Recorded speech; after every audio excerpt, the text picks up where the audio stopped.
परमेश्वर ने आज फिर से इस संगति में हमें बुलाया और इस समय जब हम लोग वचनों में जाते हैं, परमेश्वर का आत्मा हम में से हर एक की सहायता करे कि आज का वचन हमारे जीवन के लिए उन्नति का कारण होने पाए।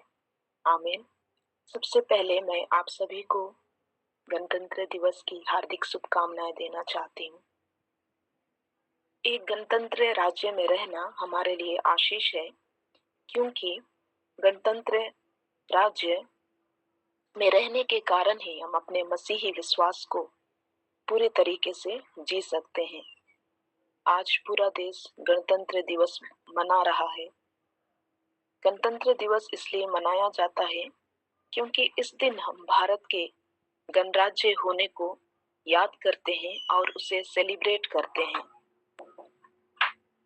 गणतंत्र शब्द बना है लैटिन शब्द से रेस पब्लिका, जिसका अर्थ है सार्वजनिक वस्तु।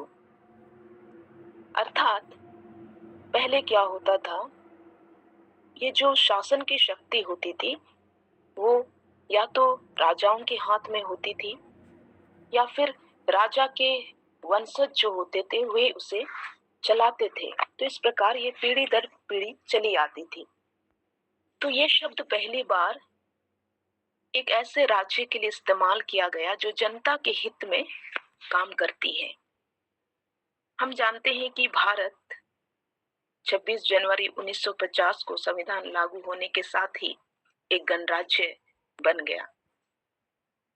तो हम इसको ऐसा कह सकते हैं कि गणतंत्र का अर्थ है कि ऐसा राज्य जहां पर हेड ऑफ द स्टेट या जो देश का प्रमुख है वो कोई राजा या वंशानुगत शासक नहीं होता है, लेकिन जनता द्वारा ठहराया गया कोई व्यक्ति होता है। ऐसे गणतंत्र राज्य में शक्ति संविधान और कानून के पास होती है और ये जो कानून या संविधान होते हैं वे लोगों के अधिकारों की रक्षा करते हैं। हम देखेंगे कि हमें कानून, संविधान या फिर व्यवस्था की आवश्यकता क्यों होती है। हम लोग जानते हैं कि जब हम लोग मसीह में हैं तो हम लोग भी यहाँ पर किसी ना किसी प्रकार की व्यवस्था देख रहे हैं। जब पुराने समय में लोग थे, इजरायली थे, तो उन्हें पुरानी व्यवस्था दी गई जिसे हम मूसा की व्यवस्था भी कहते हैं। तो व्यवस्था की आवश्यकता इसलिए होती है क्योंकि किसी भी देश और राज्य को चलाने के लिए वहां पर उचित नियम, कानून, अनुशासन होने चाहिए। यदि वहां पर व्यवस्था या किसी संविधान या कानून का प्रावधान ना हो तो उस देश में सामाजिक, आर्थिक, राजनीतिक, नैतिक या फिर कोई भी पहलू में उन्नति की कल्पना नहीं की जा सकती है। इसलिए चाहे भौतिक राज्य हो या आत्मिक राज्य हो, हमें व्यवस्था की, संविधान की, नियम कानून की आवश्यकता होती है। ये जो व्यवस्था या संविधान या नियम कानून होते हैं वे नागरिकों को अधिकार, कर्तव्य और न्याय का प्रावधान करते हैं। उनके लिए अधिकार, कर्तव्य और न्याय दी जाती है। हम लोग देखेंगे, थोड़ा हम लोग समझने की कोशिश करेंगे कि पुरानी व्यवस्था कैसी थी। यदि हम देखें निर्गमन 20 का 1, हम सभी जानते हैं यहाँ पर 10 आज्ञाएं दी हुई है। निर्गमन 20 का 1, यहाँ पर ऐसा लिखा है, तब परमेश्वर ने ये सब वचन कहे। फिर दूसरे पद से, मैं तेरा परमेश्वर यहोवा हूँ जो तुझे दासत्व मिस्र देश से निकाल लाया है। दूसरों को तू अपने लिए कोई मूर्ति खोद कर ना बनाना, ना किसी को प्रतिमा बनाना जो आकाश में या पृथ्वी पर या पृथ्वी के जल में है। इस प्रकार हम देखते हैं यहाँ से आगे हमें 10 आज्ञाएं मिलती है और केवल 10 आज्ञाएं नहीं, पुरानी व्यवस्था में लगभग 613 आज्ञाएं थी और उसके साथ में कई सारे नियम थे। अगर हम यहीं पे जहां खोले हैं वहां देखें तो यहाँ पर हमें मिलता है वेदी से संबंधित नियम, हिंसक कार्यों से संबंधित नियम, आराधना से संबंधित नियम, क्षतिपूर्ति से संबंधित नियम, इस प्रकार कई सारे नियम होते थे। तो ये परमेश्वर के द्वारा ठहराया गया है। तो ये जो व्यवस्था या नियम कानून या अनुशासन की हम लोग बात कर रहे हैं, ये इसका जो मूल उत्पत्ति है ये परमेश्वर का है। हम इसको कह सकते हैं कि इस तरह किसी देश या किसी संस्था में नियमों को लाना ये परमेश्वर का आइडिया है और इसलिए हम अपने व्यक्तिगत जीवन में इस प्रिंसिपल को यहाँ से ले सकते हैं। जैसे हो सकता है हम अपने मिनिस्ट्री में हैं, अपने घर में हैं, संस्था में हैं, अपने वर्क प्लेस में हैं, जहाँ कहीं भी हम हैं, वहां पर हम परमेश्वर से इस बात को सीख सकते हैं कि वहां पर यदि हम हेड हैं और हमारे ऊपर कुछ जिम्मेदारी है तो हम एक व्यवस्था ठहरा सकते हैं, ऐसी व्यवस्था जो वहां के लोगों के लिए उन्नति को सुनिश्चित करती हो और सुरक्षा को सुनिश्चित करती हो। तो ये हम अपने जीवन में इसे लागू कर सकते हैं और परमेश्वर का आत्मा इसमें हमारी सहायता कर सकता है। जैसे हम अपने व्यक्तिगत जीवन के लिए कुछ बाउंड्रीज रखते हैं कि मैं क्या करूंगा और क्या नहीं करूंगा। जैसे मैं इसे एग्जाम्पल के द्वारा बोलना चाहती हूँ। जैसे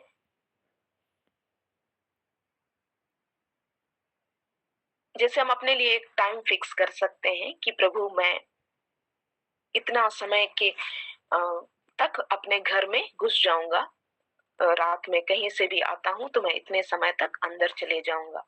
या फिर एक जो कुंवारी लड़की है या कुंवारे लड़के हैं वो इस प्रकार की बाउंड्री अपने लिए बना सकते हैं कि मैं किसी भी गैर स्त्री या पुरुष से अकेले में नहीं मिलूंगा। इस प्रकार की बाउंड्रीज या लिमिटेशन या सीमाएं हम लोग अपने लिए बना सकते हैं। तो ये हमारे लिए उन्नति को लाता है।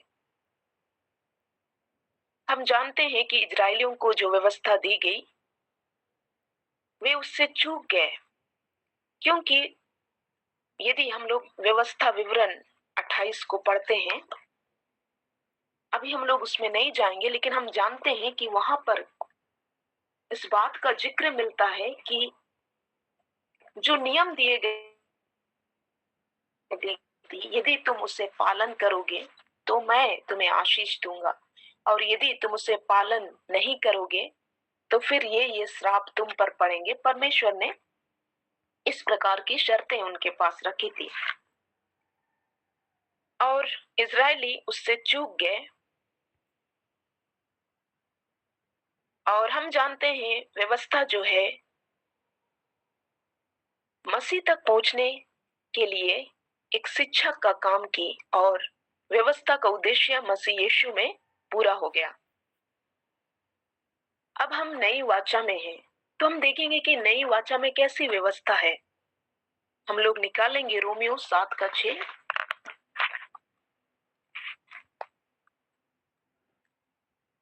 रोमियो 7:6 यहाँ पर हमें मिलता है,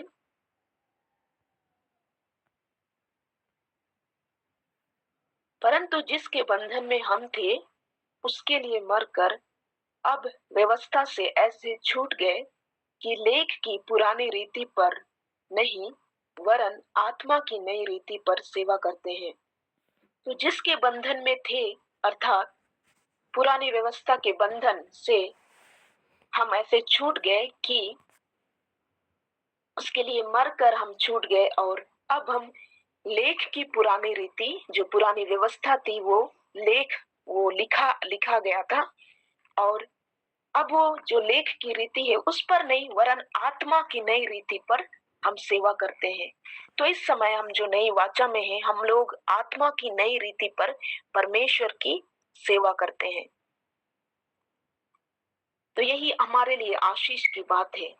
तो अब जो नई व्यवस्था है वो मसीह की व्यवस्था, आत्मा की व्यवस्था है।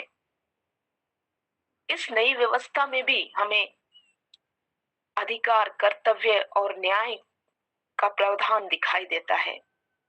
जैसे एक संविधान में हमें दिखाई देता है अधिकार, कर्तव्य और न्याय, और उसके साथ में जैसे हमने पुरानी व्यवस्था को देखा वहां भी हमें देखने के लिए मिलता है, उसी प्रकार नई व्यवस्था में भी हमें अधिकार, कर्तव्य और न्याय देखने के लिए मिलती है।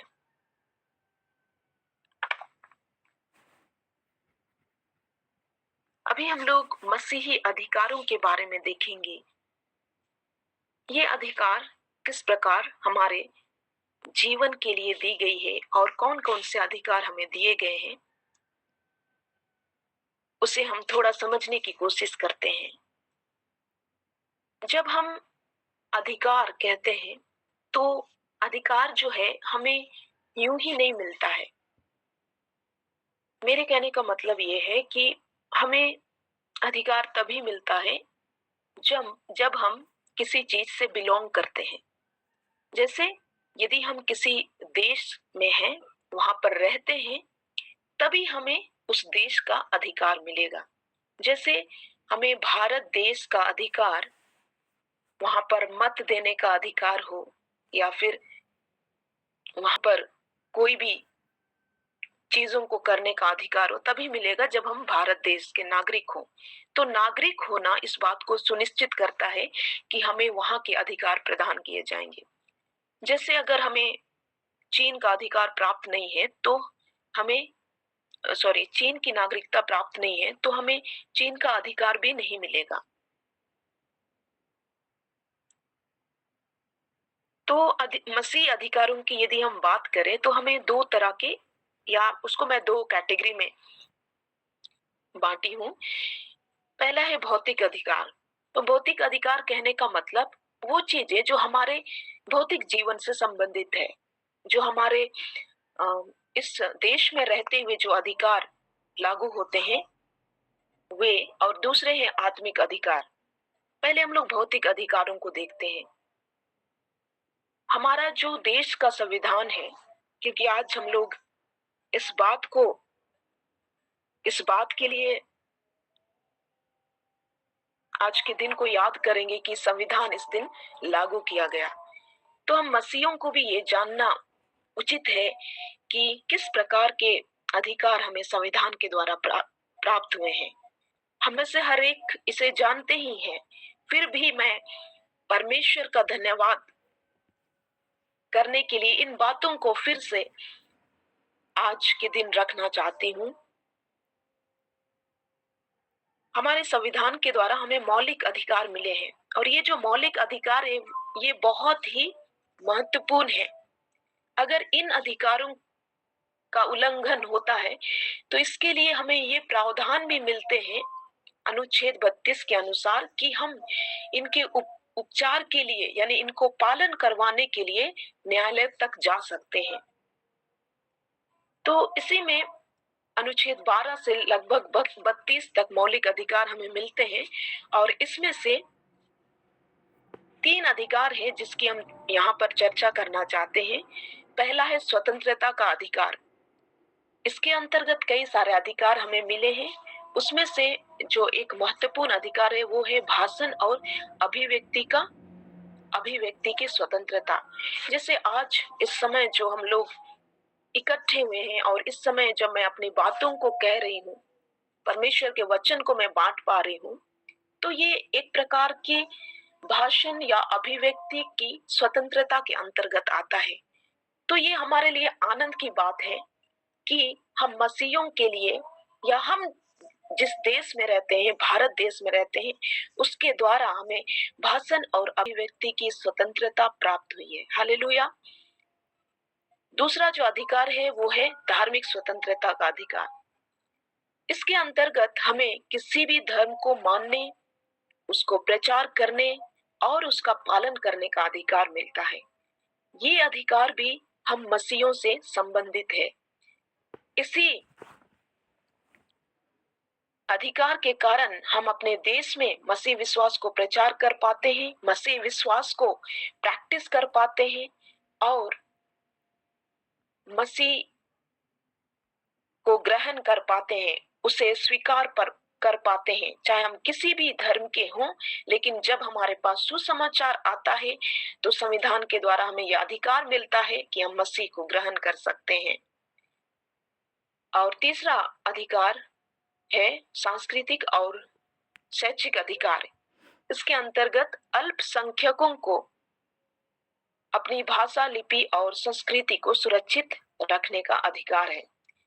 यदि हम भारत देश में देखें तो क्रिश्चियनिटी जो है और उसके साथ में जो मुस्लिम कम्युनिटी है वे अल्पसंख्यक के अंतर्गत आते हैं। तो अल्पसंख्यक होने के नाते हम क्रिश्चियंस को ये आजादी है कि हम अपनी भाषा, लिपि, संस्कृति को सुरक्षित रखें और उसे सुरक्षित करने के लिए हम संस्थाएं भी बना सकते हैं। जैसे हम लोग देखते हैं जो मसीही संस्थाएं बनते हैं, जो अल्पसंख्यक संस्थाएं हैं, उसका अधिकार हमें यहीं पर मिलता है। तो इस प्रकार से आज सचमुच परमेश्वर को धन्यवाद देने का समय है कि कैसे परमेश्वर ने हमें एक ऐसे देश में रखा है जहां पर संविधान के द्वारा भी हमारे लिए अधिकार दिए गए हैं। अब हम लोग देखेंगे आत्मिक अधिकार। जैसे मैंने इस बात को कहा कि नागरिक होना अधिकार होने को सुनिश्चित करता है। हम सभी जानते हैं कि परमेश्वर ने हमें अपनी संतान होने का अधिकार दिया। हम लोग देखेंगे यूहन्ना 1:12।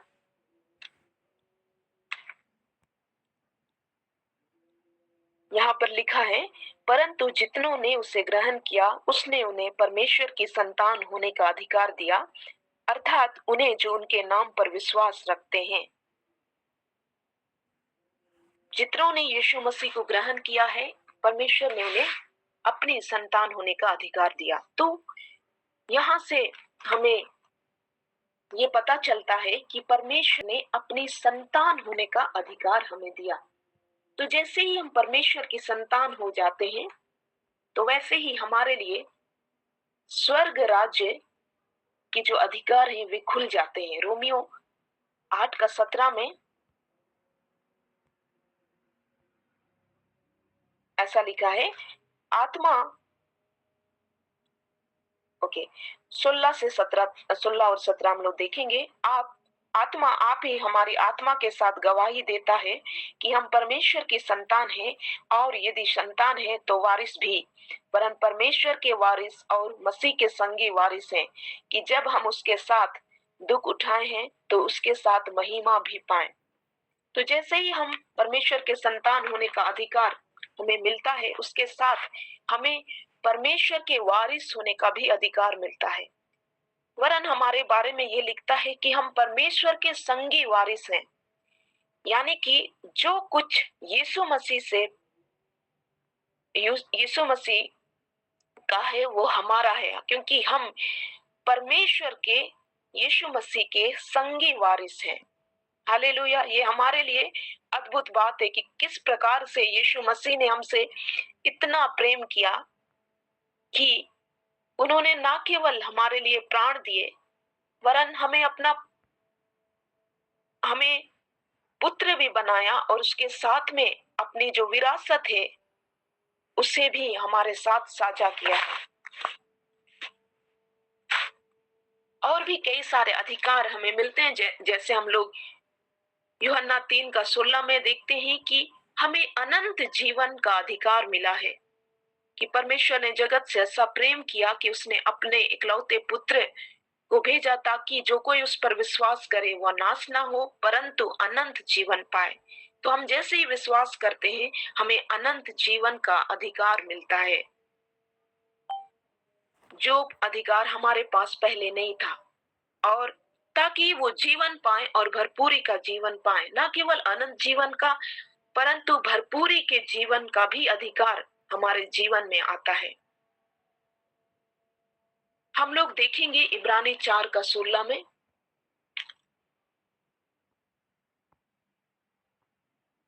यहाँ लिखा है, इसलिए आओ हम अनुग्रह के सिंहासन के निकट हियाव बांध कर चले कि हम पर दया हो और वह अनुग्रह पाए जो आवश्यकता के समय हमारी सहायता करे।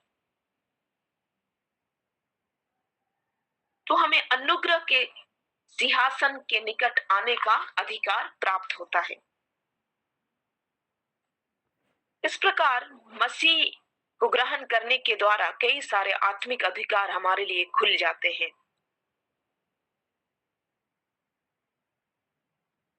रोमियो 4:16 में भी हम लोग देखते हैं,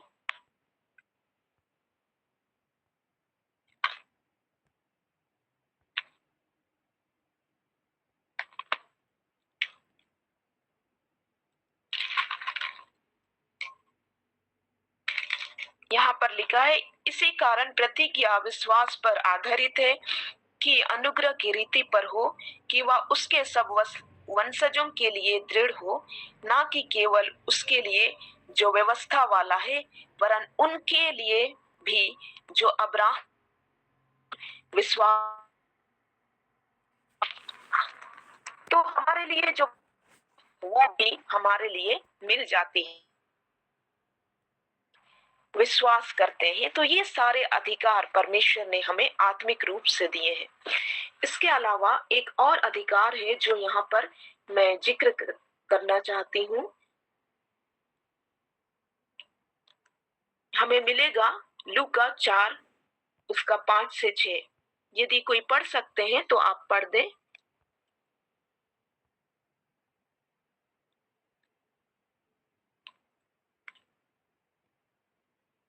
लूका 4 5 और 6।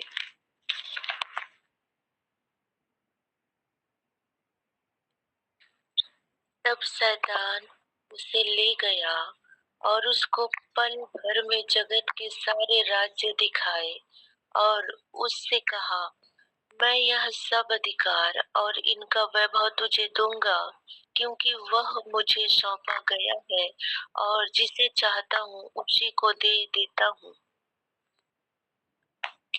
तो इस जगत का अधिकार किसके पास है? आप में से कोई बता सकते हैं?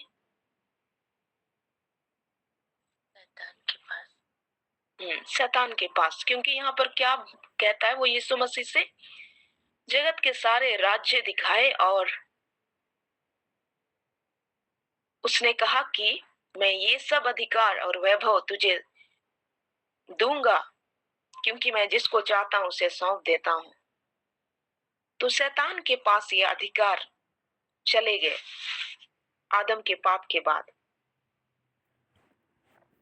लेकिन यीशु मसीह जब इस पृथ्वी पर आए तो उन्होंने फिर से इस अधिकार को अपने हाथों में लेना शुरू किया।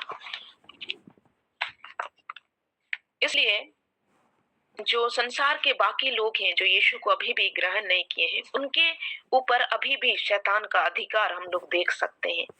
लेकिन जो मसीह को ग्रहण करते हैं उनके लिए यीशु मसीह ने क्या किया उसको हम लोग देखेंगे। लूका उसका 10 और उसके 1 में। हाँ, इन बातों के बाद प्रभु ने 70 और मनुष्य नियुक्त किए और जिस जिस नगर और जगह को वह आप जाने पर था वहां उन्हें दो दो करके अपने आगे भेजा। हम लोग यहाँ पर देखते हैं कि यीशु मसीह 70 लोगों को नियुक्त करते हैं। और अच्छा सॉरी, इससे पहले हम लोग देख लेते हैं लूका 9:1 में। यहाँ पर हमें मिलता है, फिर उसने 12 को बुलाकर उन्हें सब दुष्ट आत्माओं और बीमारियों को दूर करने का सामर्थ और अधिकार दिया। उन्हें परमेश्वर के राज्य का प्रचार करने और बीमारों को अच्छा करने के लिए भेजा। तो यहाँ पर हम देखते हैं कि यीशु मसीह जो है वो 12 चेलों को दुष्ट आत्माओं और बीमारियों पर अधिकार देते हैं। जो पहले शैतान के पास था, उस अधिकार को वे वापस उस पर विश्वास करने वालों को दे रहे हैं। और 10:1 में हम देखते हैं कि वे 70 लोगों को नियुक्त करते हैं और उन्हें दो दो करके भेजते हैं ताकि वे उन कार्यों को कर सके जिसके लिए परमेश्वर ने उन्हें भेजा है। और इस प्रकार वे जो 70 थे उन्हें ये अधिकार सौंपा जाता है। तो यहाँ पर 19 में 10 का ही 19 में, देखो मैंने तुम्हें सांपों और बिच्छुओं को रौंदने का और शत्रु की सारी सामर्थ पर अधिकार दिया है और किसी वस्तु से तुम्हें कुछ हानि ना होगी। तो वो अधिकार जिसके बारे में शैतान इस बात को कह रहा था कि मेरे पास ये अधिकार है, उसे यीशु मसीह ने वापस ले लिया और उसने कहा कि शत्रु के सारे सामर्थ पर मैं तुम्हें अधिकार देता हूँ। तो इस प्रकार यीशु मसीह में वो अधिकार हमें वापस मिलते हैं। और फिर मत्ती 28 का 18 में हम इस बात को देखते हैं कि यीशु मसीह कहते हैं,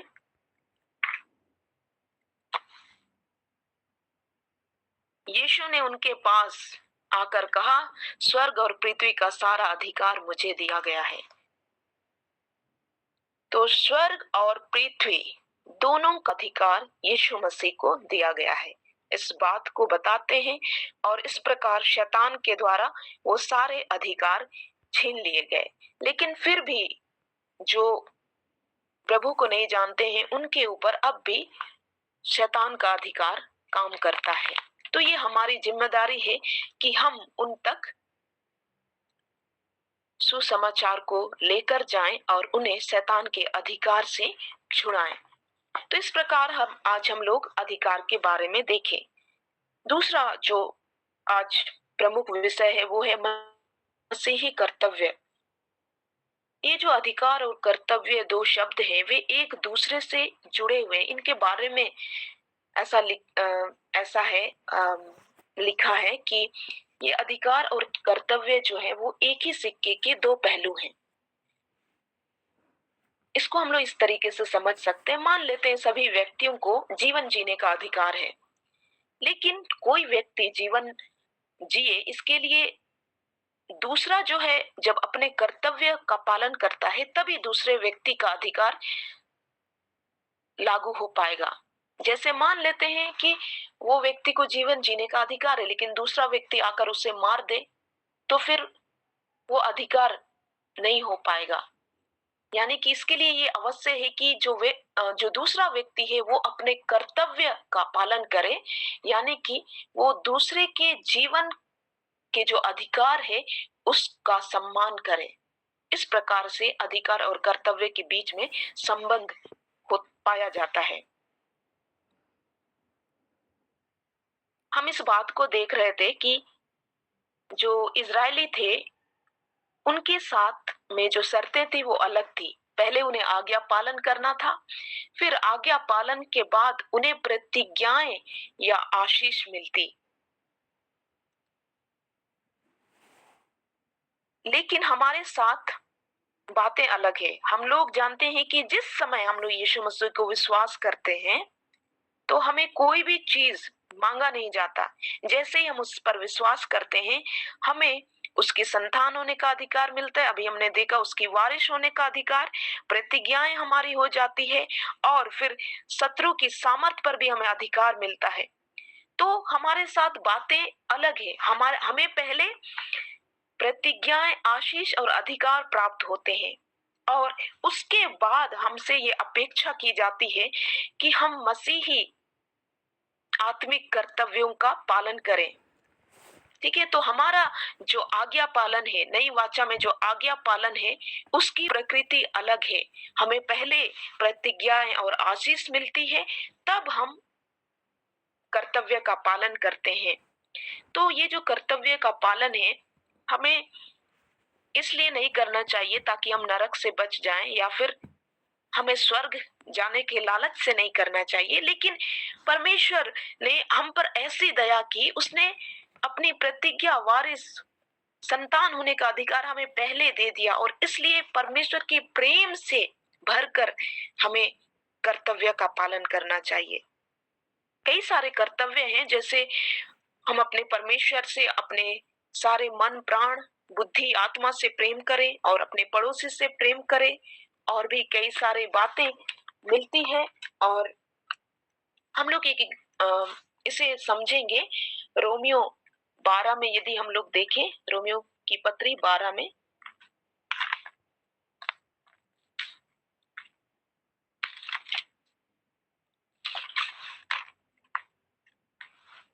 यहाँ पर देखिए, यहाँ पर लिखा है, इसलिए हे भाइयों, मैं तुमसे परमेश्वर की दया स्मरण दिलाकर विनती करता हूँ कि अपने शरीरों को जीवित और पवित्र और परमेश्वर को भावता हुआ बलिदान करके चढ़ाओ।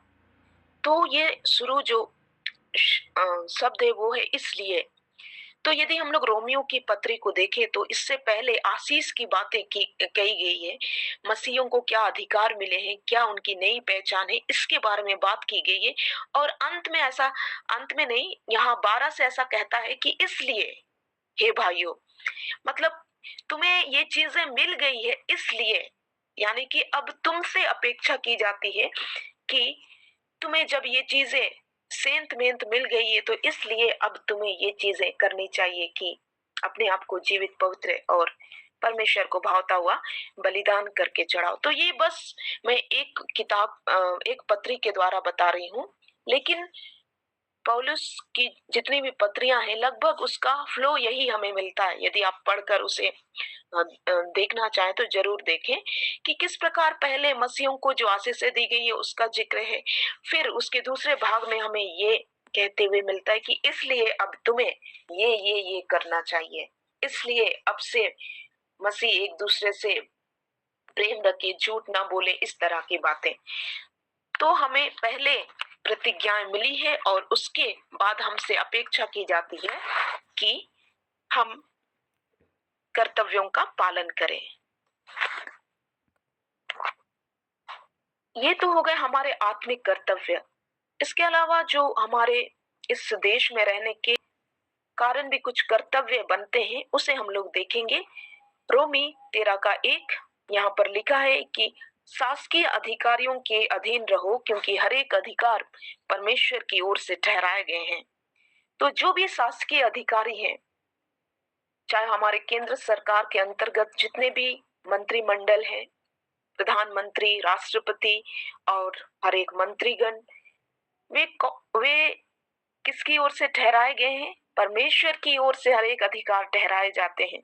चाहे हम अपने देश की बात करें, चाहे हम अपने राज्य की बात करें, हर एक अधिकार परमेश्वर की ओर से ठहराए गए हैं। इसलिए हमें उनकी अधीनता में रहना है। रोमी 13 का 6 लिखता है, इसलिए कर भी दो, क्योंकि शासन करने वाले परमेश्वर के सेवक हैं और सदा इसी काम में लगे रहते हैं। तो एक देश का नागरिक होने के नाते हमें कर भी देना है। जो टैक्स हमारा लगता है उसमें हमें उसकी चोरी नहीं करनी है, वो हमें देना है। क्यों देना है? क्योंकि जो हमारी सेवा कर रहे हैं, जो हमारे ऊपर ठहराए गए हैं, वे परमेश्वर के सेवक हैं। वे परमेश्वर के सेवक हैं।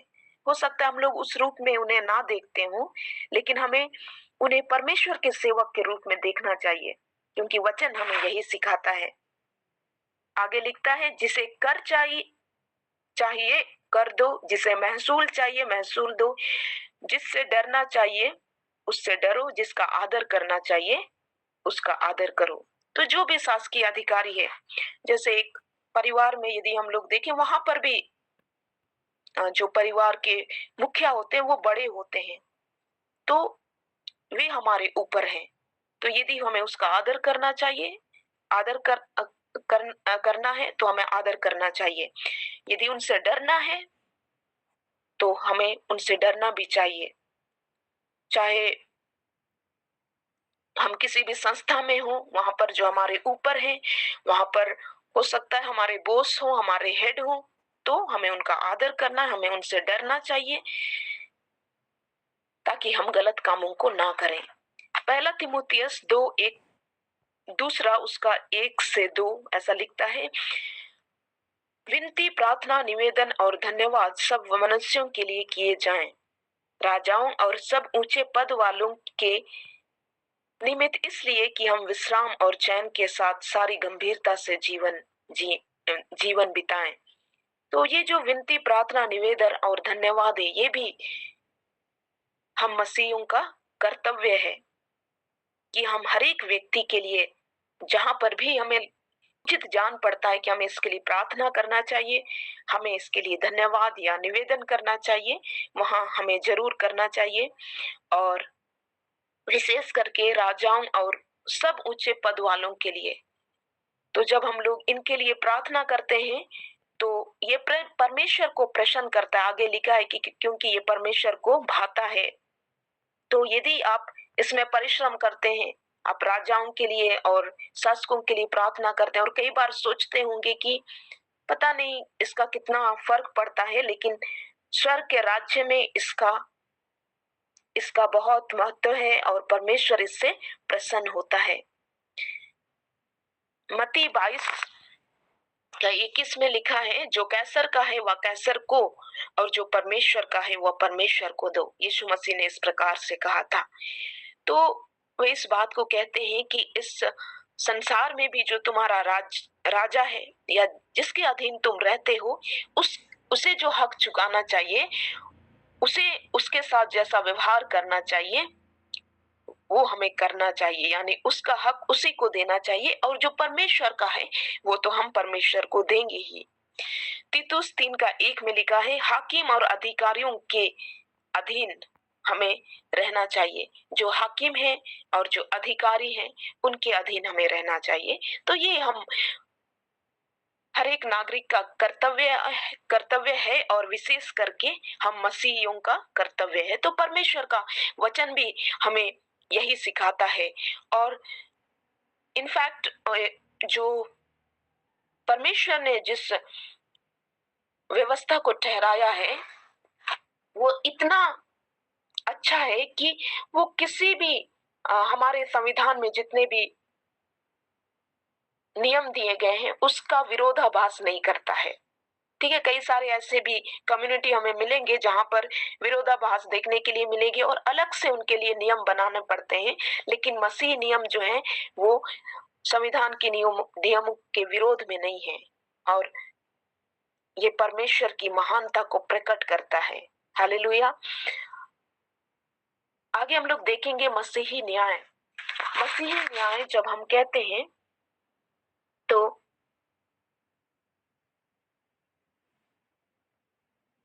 हमें यहाँ भी दो कैटेगरी देखने के लिए मिलेगा। ठीक है, हम लोग देखेंगे रोमी 13:4।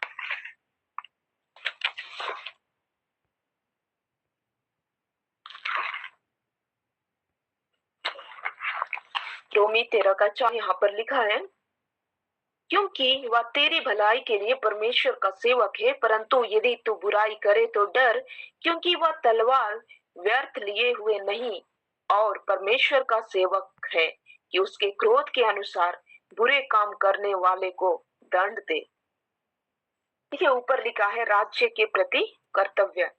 तो इस प्रकार हम देखते हैं कि जो तलवार लिए हुए होते हैं, यानी कि इस देश की जो न्याय प्रणाली है उसके विषय भी परमेश्वर का वचन हमें सिखाता है कि किस प्रकार से वे इसलिए ठहराए गए हैं कि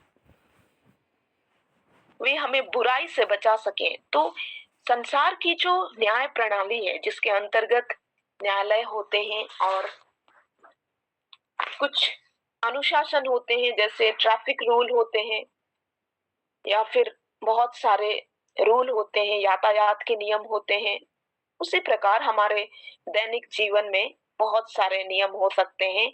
चोरी नहीं करना या फिर कई सारी बातें दूसरों के जीवन को हानि नहीं करना। तो ये किस लिए ठहराए गए हैं? ताकि इससे हमारी भलाई हो। और ये व्यर्थ तलवार लिए नहीं है, मतलब इनका जो काम है वो न्याय करने का ही है। और ये परमेश्वर के सेवक हैं और परमेश्वर के क्रोध के अनुसार ये बुरे काम करने वालों को दंड देते हैं। तो मसीह का जो वचन है वो हमें ये भी सिखाता है कि जो संसार की न्याय प्रणाली है उसके अधीन भी हम हैं, हम उसका भी आदर करेंगे क्योंकि ये हमारे लिए भलाई को उत्पन्न करता है। दूसरा जो न्याय है वो वो न्याय हमें इसलिए प्राप्त होता है क्योंकि हम स्वर्ग के उस न्याय में हम इसलिए जाएंगे क्योंकि हम स्वर्ग राज्य के नागरिक हैं। तो बाइबल में हमें दो तरह के न्याय देखने के लिए मिलेगा। ये आत्मिक न्याय है, ठीक है, ये आत्माओं का न्याय से संबंधित है, या एक स्वर्ग राज्य के नागरिक होने के नाते किस प्रकार हमारे लिए ये दो प्रकार के न्याय हमें देखने के लिए मिलेगा। एक है क्रिसिस, एक है बीमा। यदि हम लोग इंटरनेट में सर्च करेंगे तो हमें इस रूप में मिलेगा। तो ये जो क्रिसिस न्याय है उसे हम महान श्वेत सिंहासन का न्याय भी कहते हैं। ये इसका जिक्र हमें प्रकाशित वाक्य में मिलेगा। प्रकाशित वाक्य 20 उसका 11 से लेकर के 15 तक हमें ये मिलता है।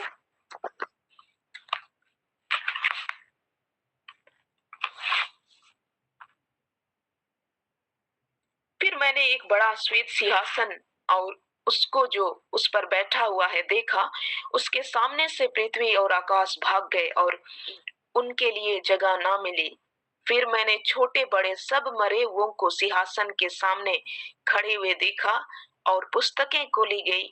फिर एक और पुस्तक खोली गई, अर्थात जीवन की पुस्तक, और जैसा उन पुस्तकों में लिखा हुआ था वैसे ही उनके कामों के अनुसार मरे हुओं का न्याय किया गया। तो ये इस प्रकार का न्याय है जिसमें संसार के सारे व्यक्तियों का न्याय होगा। लेकिन हम जो मसीही हैं ये इस न्याय में नहीं आते हैं, हम इस न्याय से पार हो चुके हैं। यदि हम लोग यूहन्ना में देखें, यूहन्ना 5 का 24 में, मैं तुमसे सच सच कहता हूँ, जो मेरा वचन सुनकर मेरे भेजने वाले पर विश्वास करता है अनंत जीवन उसका है और उस पर दंड की आज्ञा नहीं होती, परंतु वह मृत्यु से पार होकर जीवन में प्रवेश कर चुका है। तो ये उनके लिए है जिन्होंने यीशु मसीह को ग्रहण किया। उन पर ये जो क्रिसिस न्याय है वो नहीं होगा। ये किस प्रकार का न्याय है? यहाँ पर ये देखा जाएगा कि किसी व्यक्ति ने यीशु मसीह को ग्रहण किया या नहीं। जो व्यक्ति यीशु मसीह को ग्रहण नहीं किए वे आग की झील में डाले जाएंगे, और जिन्होंने यीशु को ग्रहण किया है वे इस न्याय से बच चुके हैं, वो इस न्याय से आगे बढ़ चुके हैं। उनके लिए ये न्याय नहीं है, क्योंकि उन्होंने यीशु को ग्रहण कर लिया, वे इस न्याय से पार हो जाते हैं। ये संसार की भाषा में हम कहें तो इसे हम लोग फेल या पास वाला न्याय कह सकते हैं। जिन्होंने यीशु को ग्रहण किया वे पास हो गए, वे इस न्याय से बच जाते हैं, वे आगे चले जाएंगे। और जो यीशु को रिजेक्ट करते हैं, उसका इनकार करते हैं, वे इस न्याय का सामना करेंगे, और जो इसमें खरे नहीं उतरेंगे वे आग में डाल दिए जाएंगे। दूसरा जो न्याय है जिसे हम बेमा न्याय कहते हैं, वो है हमें मिलेगा 2 कुरिन्थ 5 का 10।